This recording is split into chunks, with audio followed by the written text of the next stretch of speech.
Hey everybody, 2023's rolled around. I got some new audio gear I'd like to show you. It's on the basis of the Orca OR-280 sound bag along with a MixPre 10 audio recorder.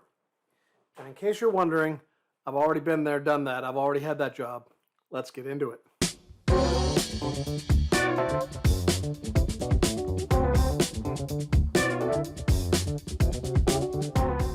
So welcome back. Let's just dig right into the bag and just I'm going to do a complete breakdown of everything that's in the bag, take everything out of the bag, put everything back together so we can see how it's all kind of fitted together in there. The sound bag for 2023 all revolves around the two main components being MixPre 10.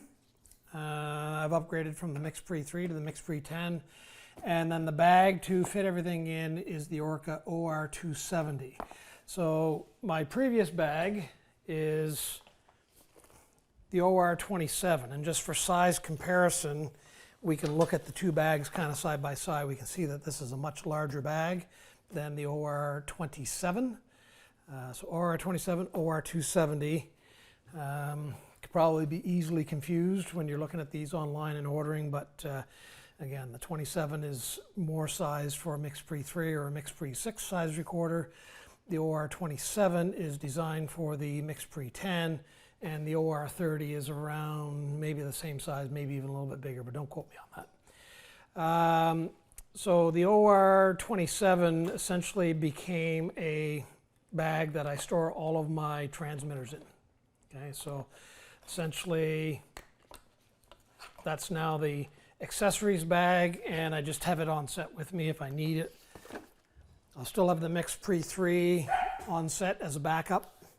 I have to excuse the dog. She doesn't understand when Papa is recording. Okay, so first things first, everything in the bag I want powered basically up off of one battery. So I have these high-Q batteries, and I have actually two of these high-Q batteries. Now, one battery is probably enough to shoot for a full day. And they have the little power indicator as to how much power is left in them. You can probably see that both in the top view or in that view.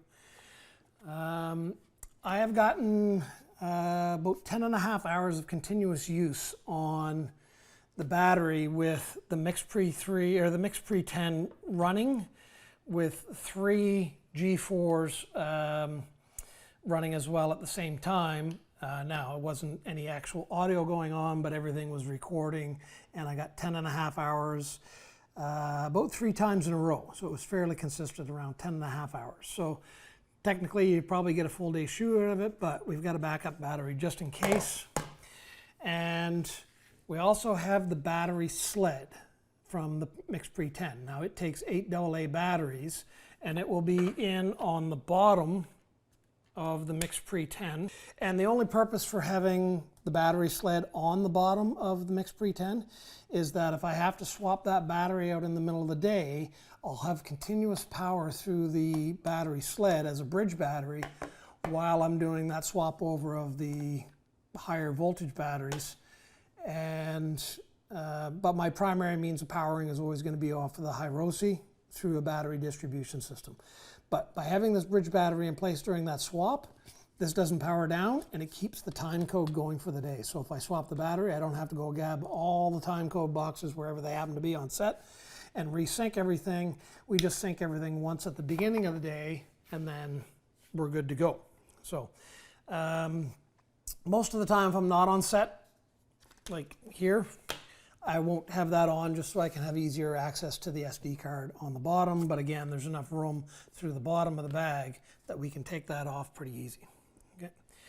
Now, to put the MixPre at the right height inside the bag, we have these little supports. So they'll go in first, just like that. And I tend to bias them off to one side just so that, again, the SD card slot is not encumbered by those in the bottom of the bag. So essentially that goes down into the bag like so. And let's just open the bag up here a little bit make our lives a little bit easier. And then that will position, that basically positions this at a nice height right at the top of the bag. Okay.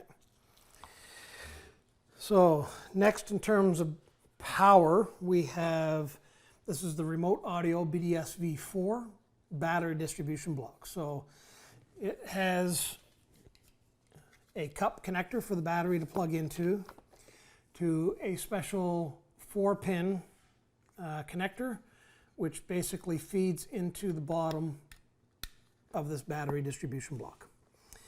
Okay. From the battery distribution block, there are 6 DC barrel output ports. Okay, so this one switch here can be switched or unswitched. So there's a power switch on the top of the battery distribution block that you either say is on or off. However, if this one plug is unswitched, this will always be powered up independently regardless of the position of the switch on the top. And that's handy because that's the port that I'm going to power the recorder off of. And that way I can shut down in the middle of the day with one switch. I can shut off power to everything else that's powered off of this distribution block that doesn't need to be powered up, but yet I can keep power running to the recorder, keep that time code going all day long. Okay. So that basically sits here in the corner of the bag. And now I had to peel this little flap back a little bit in order to make room for it. And it's kind of tricky to get that on and go down through there. It's really, really tight. And there. So that'll just sit right on the corner of the bag where it's nice and accessible, where I can just hit that switch whenever I need to. So first things first, we're going to route power from this compartment. So we're going to put this cup thing with the battery, basically will be plugged in on that guy, and then we'll run that in and connect that up to the power supply port of the BDS4. Okay, and it is it's got a groove in it so that it'll only plug in one way, and it locks in place. That's the other key thing about all of these, is that all of the power connections, and you can see that the power is now on that BDS4, and it's got a little LED, and when we take that and switch it off, it'll turn off. Okay. So next, we have a power connector, which is basically DC barrel plug to Lima 4-pin, 5-pin, I can't see what that is, but it's the standard connection that goes in the MixPre 10, and essentially that's a Lima 4-pin. So we're going to come off of that powered, unswitched port, and we'll route that cable down. Now, in order to get this on the bottom of the MixPre 3, I'm actually going to pull it back up out of the bag, bring my power cable up through, and plug that Lima pin in like that. And now we have power at any time, which is going to be switchable via the switch on the side of the MixPre 3, which by having the side compartment open just slightly, there's enough room to get your fingers in there and power this up. And that will stay powered. Now, you can see that's completely independent of this power switch here. Okay. So, of course, the next components are the wireless transmitters, of which I have a total of 6. Okay, so I also have 2 connectors here, which I'll explain in a moment, around boom mics. But with the Sennheiser G4s, now currently I'm recording with one of my Sennheiser G4s, and they're connected up to my MixPre 3 just off to the side here. So each of these Sennheisers essentially would take 2 AA batteries, but there is a kit that you can buy, and they're called the DC2. Oh, I'm making a mess here. They're called the DC2 power adapter, and They basically come with some tinned ends.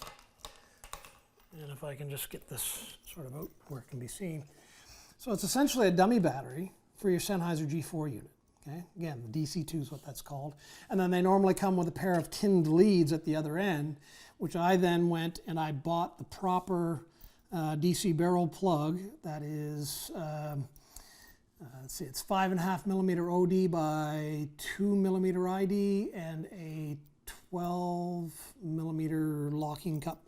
I'll get the specs, I'll put them in the description for the exact ones that fit this BDS-V4 because I wasn't paying attention, and the first 2 times I ordered these, I ordered the slightly wrong one. They have variations on the ID, the OD, the size of the locking connector.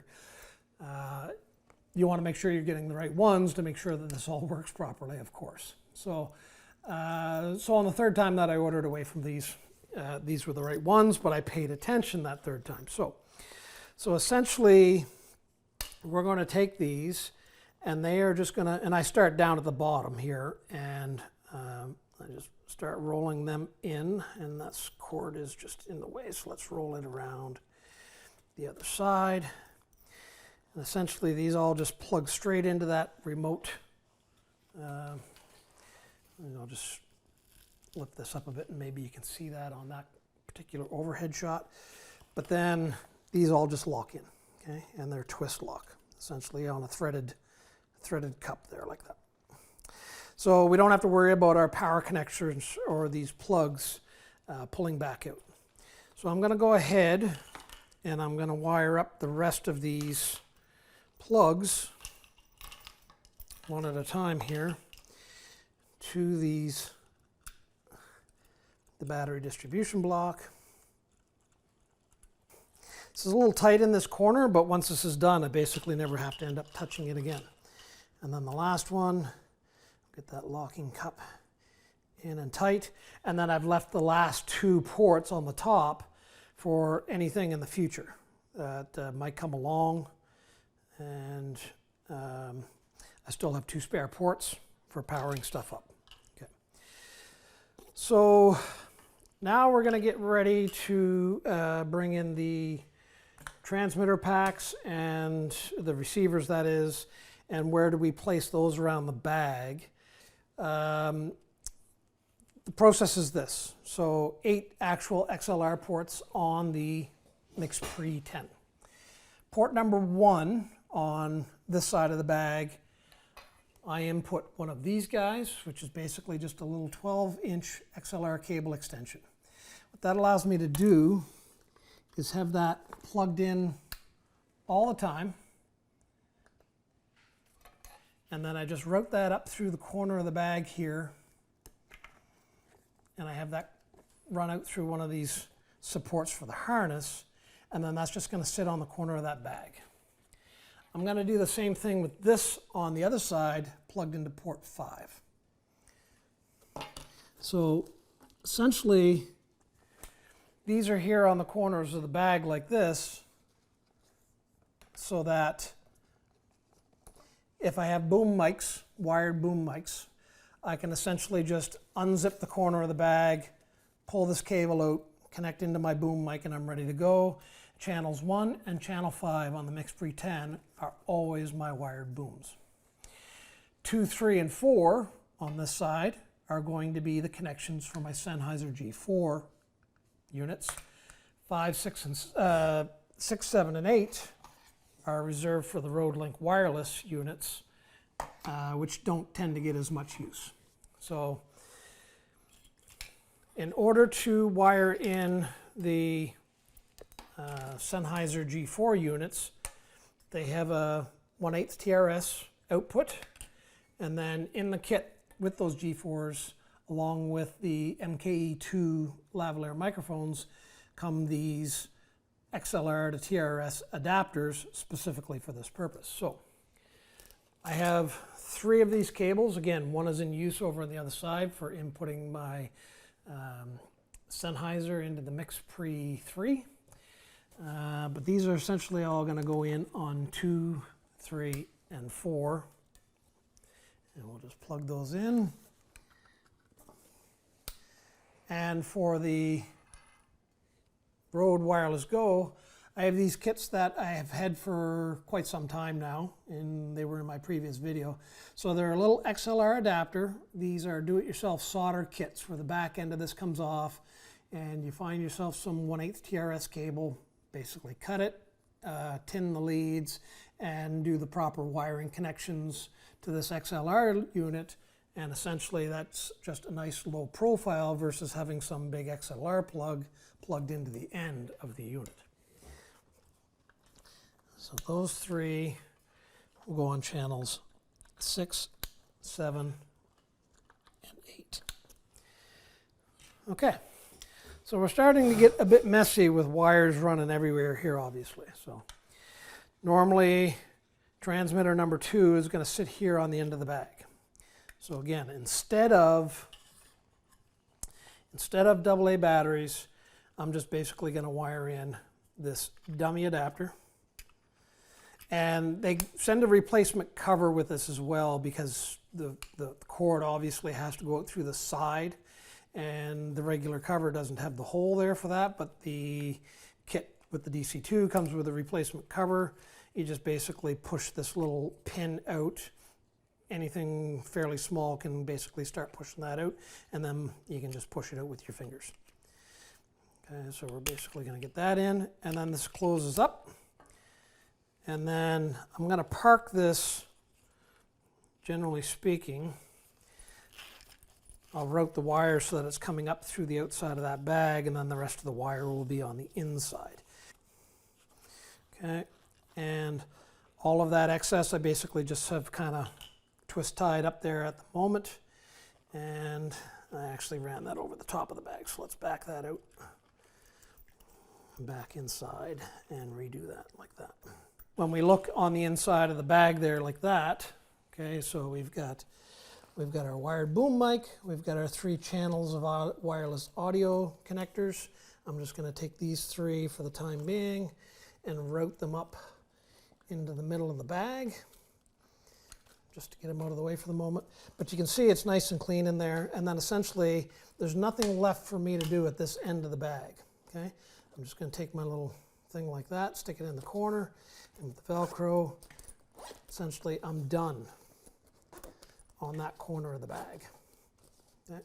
So that sits there nice and compact. All the wires are taken care of. No trash on the end of the bag there.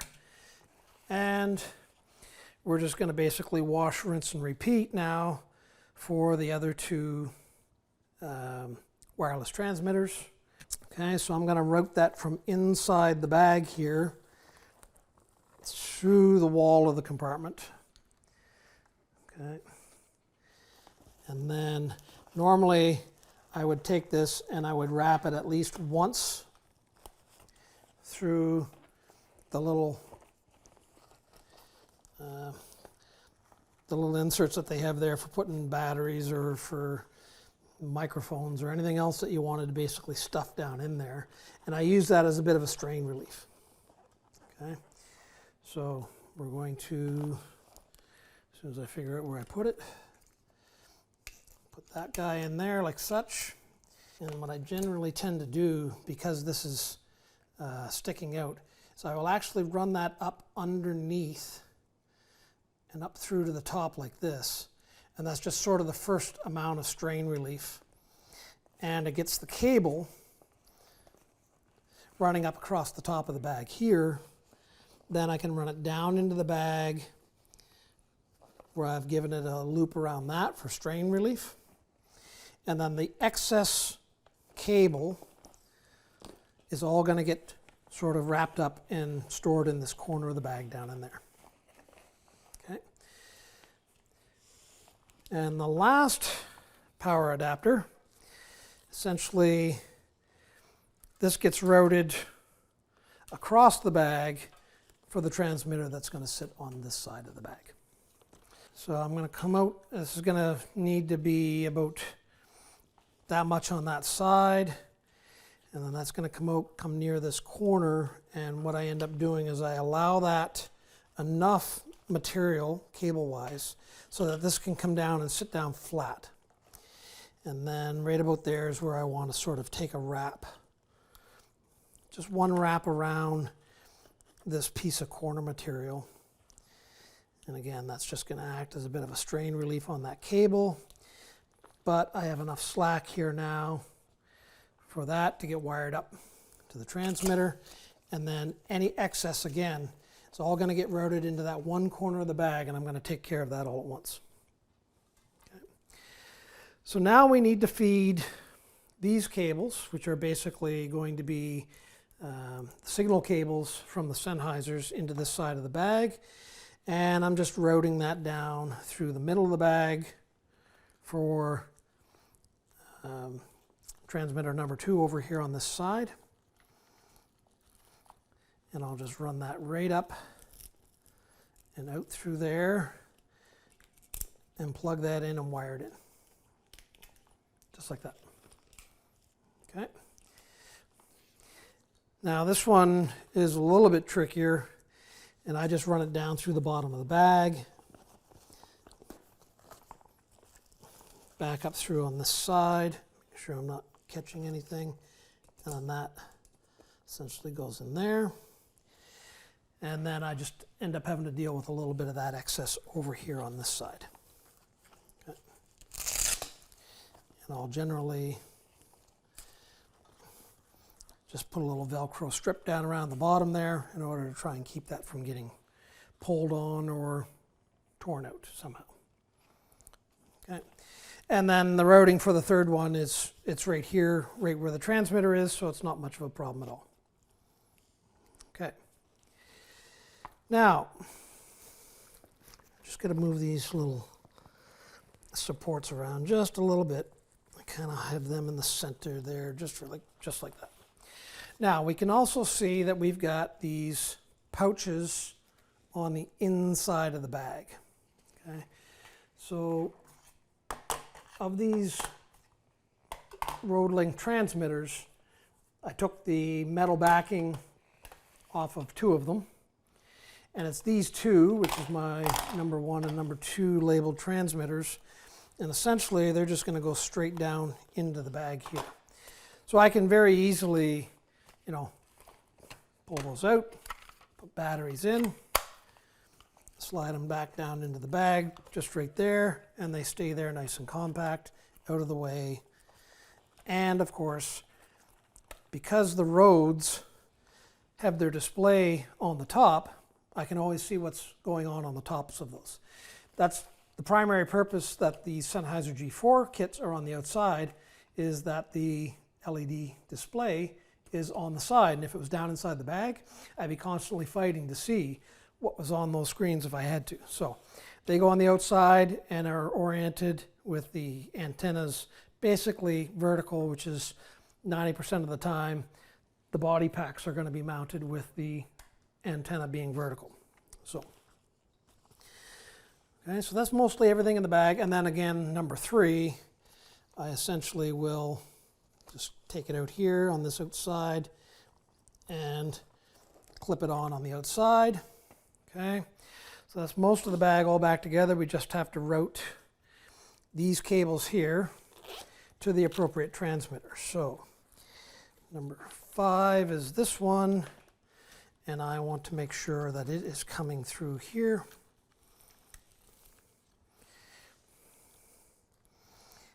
And for a little bit of strain relief for both the mix pre and the unit itself, I'll just run that cable just slightly underneath of this little blue support. Okay, so it takes a little bit of doing, but I'll just take that cable, I'll run it down underneath, and in order to do so, I might have to take this out first. Run that down through like that. And essentially, I'll just run that around a second time. And now that's basically taking a strain relief right off of that loop. That gets plugged right back into the side of the receiver, like that, and then back down into the pouch, just like that. I'll do the same thing with the second one. Okay. And all that loose wire is basically tucked out of the way there. This last one is just going to come down inside the bag, make its way into that pouch on the front side. Take a strain relief again through one of these loops on the front.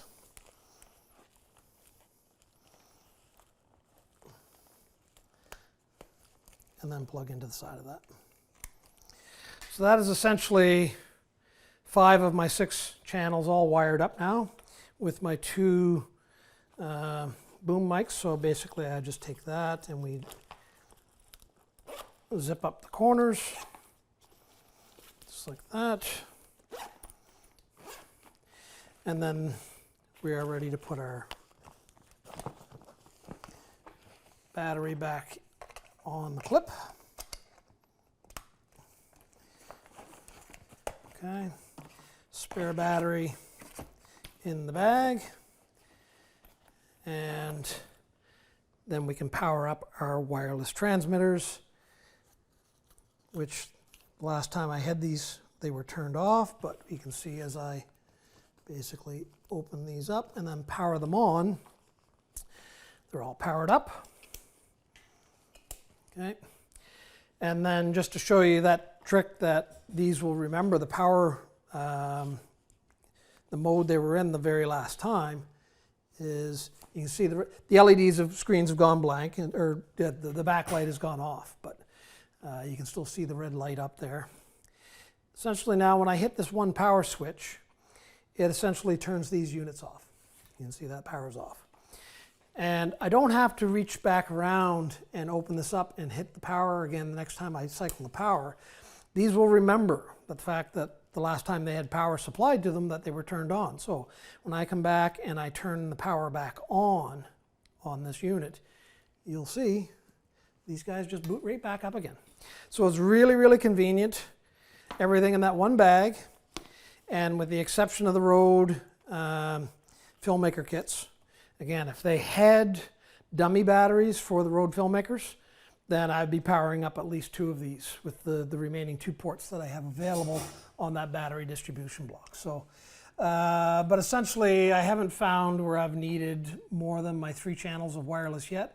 And if I got to go to more than the 3 channels of wireless, then of course I'll just put some batteries into the Rodes and I'm off to the races. Again, total of 6 wireless channels of transmitters, and then 2 wired boom poles, and then of course these just sit in the corner of the bag waiting, ready to go. When I'm filming or on the set and these just tend to get in the way, I will take those and I'll just stuff them down inside the bag and I'll zip those corners back up. That way they're not there to catch on anything while anything's going on, right? One less thing to worry about. Just take those, stuff them down inside, zip those corners back up. And then of course with the Orca harness, you got the harness on, you can basically clip into this and everything is right there, right in front of you.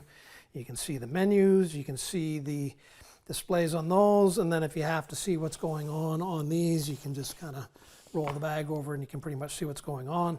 But of course you can always hear what's going on as you're monitoring your audio. So I take this is my spare.